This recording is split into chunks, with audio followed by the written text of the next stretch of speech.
Zmluva podpísaná z 29. na 30. septembra 1938 o 2:30 stredoeurópskeho času. Zmluva, podľa ktorej Československo odstúpilo Nemecku pohraničné územie osídlené prevažne Nemcami. Zmluva, ktorá je podľa medzinárodného práva neplatná od samého začiatku. Vo svetovej politike to bol dovtedy najväčší prejav politiky apasementu. Po vzniku Tretej ríše a mojom nástupe k moci sa začalo schydovať v druhej svetovej vojne. Svetové mocnosti vedeli, že budem žiadať ich územia. V roku 1935 zo zdravotných dôvodov odstúpil Tomáš Garrigue Masaryk. Prezidentom Československa sa stal Edvard Beneš. V roku 1938 bol tiež Anschluss, pripojenia Rakúska k Nemecku, hoci to Versajská zmluva zakazovala. V roku 1938 som začal požadovať od Československa, aby Nemecku odstúpilo Sudety. Využíval som na to Nemcov žijúcich v Československu, ktorí tvrdili, že sú diskriminovaní. To bol argument na pripojenie týchto území k ríši. Hitler pricestoval v roku 1938 do Karlových Varov na zjazd Sudetonemeckej strany a tam mal prejav o tom, že Nemecko musí ochraňovať práva Nemcov žijúcich v zahraničí. Návrh o Sudetoch odovzdal československej vláde, ktorá ho odmietla. To prispelo k vyostreniu situácie. Po niekoľkých týždňoch som sa stretol s Chamberlainom a vyzval ho, aby mi pomohol vyriešiť tento problém. Ten vyslal do Československa lorda Runcimana, ktorý mal za úlohu vyhodnotiť situáciu. Nemci v Československu vyjadrili nespokojnosť, ktorú Runciman interpretoval po príchode do Británie Chamberlainovi. Dňa 10. septembra 1938 Spojené kráľovstvo a Francúzsko, ktorí boli formálne ešte stále spojenci Československa v pakte Malej dohody, predostreli československej vláde požiadavky vo forme ultimáta, čo znamenalo, že buď im Československo vyhovie a bude pod ochranou západných mocností, alebo západné mocnosti nechajú Československo na pospas Nemecku. Vláda Československa požiadavky prijala s tým, že odstúpi územie Sudet, ktorý žije viac ako 50% Nemcov. Na to bola vymenovaná nová vláda na čele s generálom Janom Sírovým, ktorá nariadila mobilizáciu a chcela brániť Československo. V dňoch 29. až 30. septembra 1938 zvolali v Mníchove Spojené kráľovstvo, Francúzsko, Nemecko a Taliansko konferenciu. Práve tam sa rozhodlo o osude Československa. Na rokovaní sa však priamo nezúčastnili predstavitelia Československa.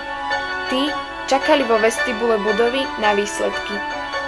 Rokovania sa zúčastnili Arthur Neville Chamberlain za Spojené kráľovstvo, Eduard Daladier za Francúzsko, Adolf Hitler za Nemecko a Benito Mussolini za Taliansko. Na tejto mníchovskej konferencii štyroch mocností bola podpísaná dohoda o odstúpení Sudet Nemecku. Odstúpené územie malo Československo vyprázdniť od 1. do 10. októbra toho roku. Po návrate do Londýna som referoval na zasadaní vlády o priebehu konferencie asi takto. V neprítomnosti československého predstaviteľa som pre Československú republiku urobil všetko, čo som mohol a podľa môjho názoru podmienky, ktoré sa mi podarilo vydobiť, možno pokladať za uspokojivé.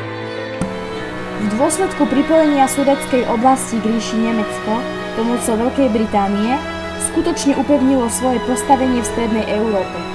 Systém zmluv, ktorý spája Československo so Sovietským zväzom a Francúzskom, bol zlikvidovaný. Rozhodol som sa pre rozhovor s Hitlerom medzi štyrmi očami. Vyslovil som svoju spokojnosť s výsledkom Mníchovskej konferencie.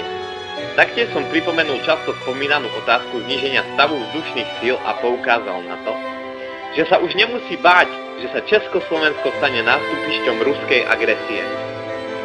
Taktiež som taktne naznačil, že Veľká Británia nemá námietky proti tomu, aby sa juhovýchodná Európa stala sférou hospodárskeho vplyvu Nemecka. Na záver stretnutia som navrhol Hitlerovi podpísať britsko-nemeckú deklaráciu, ktorá by obsahovala záväzky o neútočení a o konzultáciách. Ja som zareagoval asi tak, že bude smutné, ak toto stretnutie neprinesie nič, okrem vyriešenia československej otázky. Mám na mysli nejaké spoločné vyhlásenie o potrebe zlepšiť britsko-nemecké vzťahy. Takže sme deklaráciu hneď podpísali. Veľvyslanec Veľkej Británie v USA, Lord Lothian, v rozhovore s lotyšským veľvyslancom vo Washingtone poznamenal. Politické kruhy v Londýne predpokladajú, že Hitler sa po obsadení Československej republiky pohne smerom na Ukrajinu. V Európe to všetci očakávajú. Stúpenci Mníchova v tom čase neľutovali silu na daromné pokusy dokázať, že Mníchov bol krokom k upevneniu mieru. Dejiny ukázali, že Mníchov iba urýchlil druhú svetovú vojnu, ktorej obeťou sa stala aj Veľká Británia. Mníchovská dohoda priamo viedla k viedenskej arbitráži, po ktorej Československo prišlo o ďalšie územie a bolo ešte viac oslabené. V období od 30. septembra 1938 do 14. marca 1939 hovoríme o druhej Československej republike. Mníchovská dohoda spolu s viedenskou arbitrážou znamenala veľké sklamanie v Československu a negatívne ovplyvnila vývoj v tomto regióne. Po druhej svetovej vojne bola anulovaná. Podľa medzinárodného práva sú Mníchovská dohoda a viedenská arbitráž neplatné od samého začiatku, pretože boli uzavreté pod hrozbou vojny a s použitím sily. Nemecko však neplatnosť zmluvy výslovne uznalo až v zmluve o medzinárodných vzťahoch v roku 1973.